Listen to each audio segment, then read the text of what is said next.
Pozdravljeni. Mi, navdušenci, sledilci, navijači Formule 1, z napetostjo pričakujemo začetek sezone 2025. Tudi zato, da bomo spoznali, kakšen bo odnos med Lewisom Hamiltonom ter Charlesom Leclercem.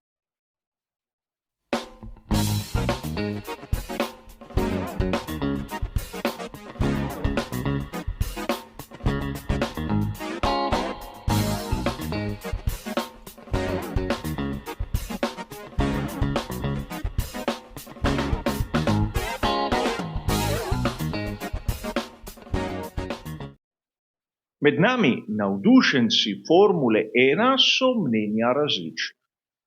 Nekateri menimo, da bo prišlo do odkritega spora med Hamiltonom in Leclercem.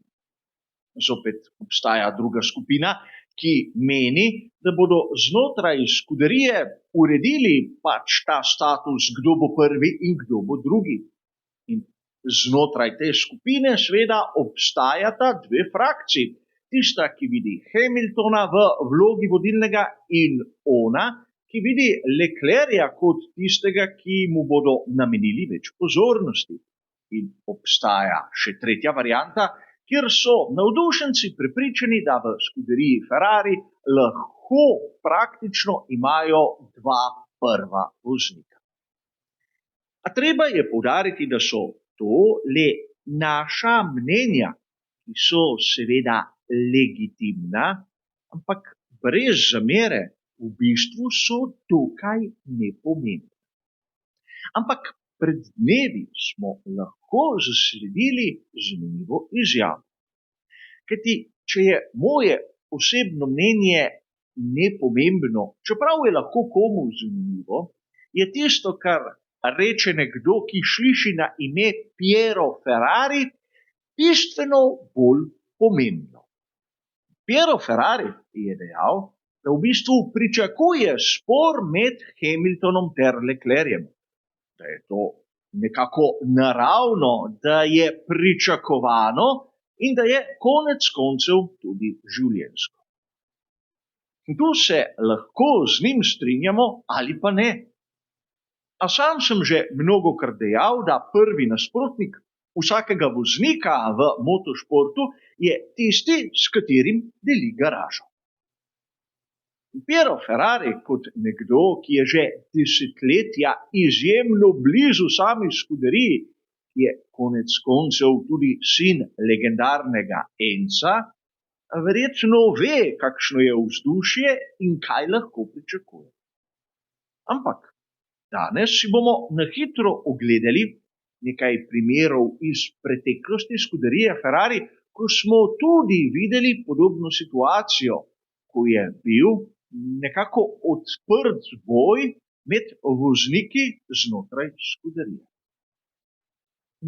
Prvi takšen primer je tisti iz leta 1958.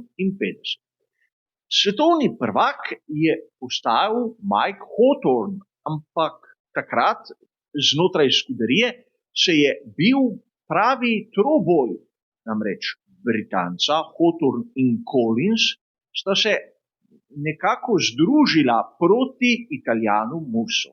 In rezultat? Hawthorne je seveda postal svetovni prvak s kančkom sreče po spletu okoliščin, ampak Collins in Musso sta življenje izgubila na progi. In tudi to nam kaže, da to notranje rivalstvo mnogokrat lahko pripelje tudi do tragičnih posledic. In drugi primer, mimo katerega ne moremo, je tisti iz 70. let, ki je mnogim navdušencem znan. Namreč takrat v skuderiji Ferrari sta bila Clay Regazzoni in Niki Lauda. Clay Regazzoni je praktično prepričal Enza Ferrarija, da je Nikiju Laudi dal priložnost, ampak Niki Lauda je Regazzonija kaj hitro nekako izrinil iz tistega mesta vodilnega prvega voznika same skuderije.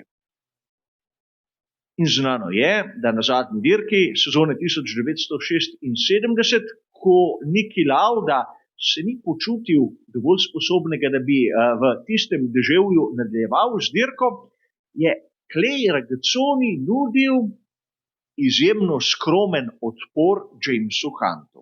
Zgodba je znana. James Hunt je leta 1976 postal svetovni prvak s prednostjo ene same točke pred Nikijem Laude in Clay Regazzoni je komaj pred nekaj dnevi izvedel, da si mora iskati sedež nekje drugje za naslednjo sezono. Namreč njegovo mesto je nekako bilo pripisano Carlosu Reutemannu.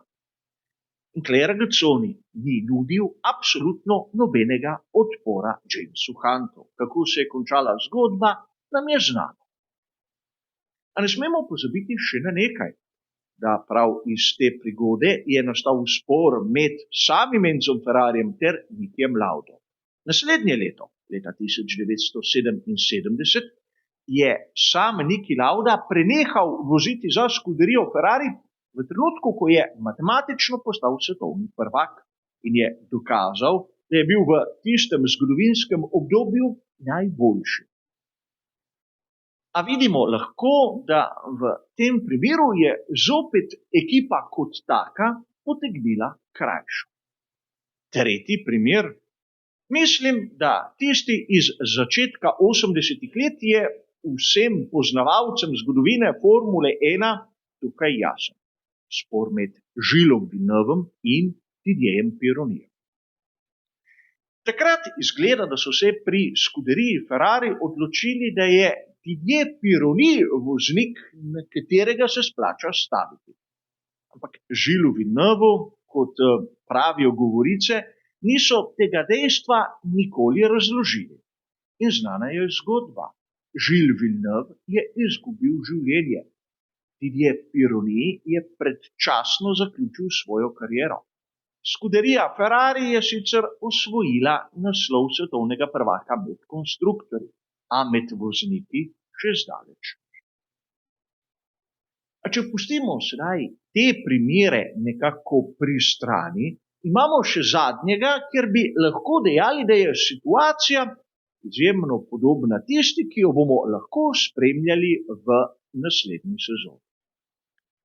Dobro vam je znano, da leta 1989 je v skuderijo Ferrari prišel Nigel Mansell. Voznik, ki se ga še danes drži nadimek Il Leone ali Lev. In seveda ta nadimek so mu nadeli tifozi zaradi njegove gorečnosti, zaradi njegove bojevitosti. In ko si je že po samo eni sezoni utrdil ta status v skuderiji, je leta 1990 dobil za moštvenega kolego Alaina Prosta.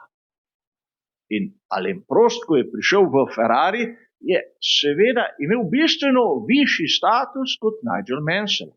Ta je postal svetovni prvak šele leta 1992. In jasno je, da so bile vse oči uprte v Prosta in Mansella ni nihče več poslušal. Alain Prost s svojimi pribočniki je poskrbel, da je pravzaprav izrinil Mansella iz tistega mesta prvega voznika in znane so zgodbe, kako so sredi dirkaškega vikenda celo zamenjali šasijo Mansella in Prosta na zahtevo francoskega šampiona. Nigel Mansell je imel kmalu vsega dovolj in je celo naznanil, da se bo upokojil po koncu sezone 1990. Sveda na to mu je Frank Williams dal še neko priložnost in zgodba vemo, kako se je nadaljevala. Sezona 1990 se je končala z drugim trkom med Prostom in Senno, ampak Ferrari zopet ni osvojil naslova. In če potegnemo še eno vzporednico, zgodbo, ki smo jo slišali pred nekaj minutami, v sezoni 1991, ko ni šlo vse po načrtih, si je Alain Prost dovolil komentar. Primerjal je vodljivost svojega Ferrarija, takrat 643, s tistim, kar bi lahko imenovali okretnost tovornjaka. In zaradi te pripombe je izgubil sedež še pred koncem sezone. In zopet bi lahko rekli, da je bila tu ta situacija predvidljiva, ampak konflikt kot tak ni prinesel želenih rezultatov. Sam sicer menim, da je prihod Lewisa Hamiltona sam Ferrari stal preveč, da bi Britanec igral vlogo drugega voznika. Če bi hoteli kaj takega, bi lahko ostali pri starejši vozniški zasedbi. In videli smo, kakšno navdušenje je Hamilton generiral že praktično s tistim svojim prvim izhodom v Florado. Ampak smo prepričani, da bo Charles Leclerc nekako prostovoljno začel igrati vlogo druge violine drugega voznika, sam ne bi dal roke v ogenj. Ampak zavedati se moramo nekaj. Enzo Ferrari je nekoč dejal, da vozniki pridejo in grejo. Ferrari ostaja.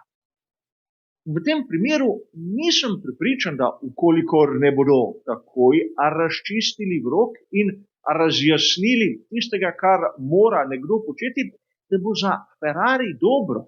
Namreč znano je, da v sodobni Formuli 1 zmaguje naslove tisti, ki ima enkratnega prvega voznika in dobrega drugega voznika, ki mu brani hrbet. Ampak Piero Ferrari je povedal nekaj, kar mnogi izmed nas navdušencev slutimo. A po svoje, kot sem že dejal, mnenje nekoga, ki se piše Ferrari, je bistveno bolj pomembno, bolj utemeljeno od tistega, kar pravi nekdo, ki se piše na primer Jazbec. A ukolikor govoriva podobno, je treba tudi o teh rečeh razmisliti. A za danes, kot ste razumeli, bo to vse. Hvala za vašo pozornost in nasvidenje.